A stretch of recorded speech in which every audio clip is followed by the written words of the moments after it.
the twin brother sent his younger brother away, then picked up his phone and texted the younger brother's girlfriend Lisa. Lisa saw the date invitation and happily showed up that evening. She didn't know the man before her wasn't her boyfriend, but her boyfriend's older brother. Since they were twins, outsiders couldn't tell them apart. The girl went with the brother to meet his parents. They were upper-class elites from a prestigious family. Watching his girlfriend become his sister-in-law, the younger brother could only swallow his anger. One day while free climbing, the younger brother Leo fell from a high cliff and died on the spot, with no suspicious evidence. The police ruled it an accident. Everyone in the family accepted this conclusion. Only Lisa felt something was off, so she hired a famous private detective, Nick, to investigate Leo's death. Nick's first stop was the medical examiner's office. The autopsy confirmed Leo died from falling from a height. But one thing seemed suspicious. Leo's fingers were broken.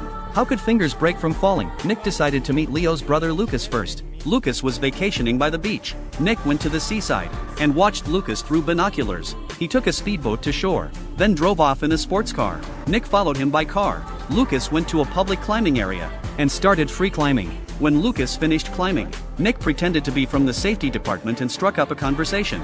During their chat, Nick learned Lucas had a solid alibi, but seemed unfamiliar with the family business. This surprised Nick. Nick went to Leo's former apartment. There he found a woman's hair tie and discovered a wedding photo of the brother and sister-in-law, but it had been torn. The next day Nick noticed Lisa wearing an identical hair tie. Nick followed Lisa to where Leo died. The place had ocean on 3 sides and mountain on one. You could only get there by boat. A perfect hidden murder spot. The chief checked all fishing boat logs and found one suspicious vessel. It went out the day Leo died, but had no prior records, and none after. The owner had died 6 months ago. Nick now understood what happened. Nick urgently asked Lisa to let him in. He wanted to confront Lucas face to face, and asked Lisa to bring the lady of the house too. Nick met Lucas on the balcony. Once everyone gathered, Nick revealed the truth. The man before them wasn't Lucas, but his brother Leo. Leo killed his own brother and took his identity. He didn't know the company business, and Leo could pilot speedboats while Lucas couldn't, so he deliberately chose a fishing boat for the crime. Lisa saw her husband an hour after Lucas died, giving him plenty of time to commit the murder.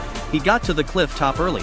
When Lucas climbed up, he stepped on his fingers. That's why the body had broken fingers. His motive was his brother stealing his girlfriend. So when Lisa saw her husband again, the man had already been replaced by the younger brother. More importantly, they were identical twins, so only one type of DNA was left at the scene. Suddenly the old man took action himself, shocking Nick. Police soon arrived and took the lady away.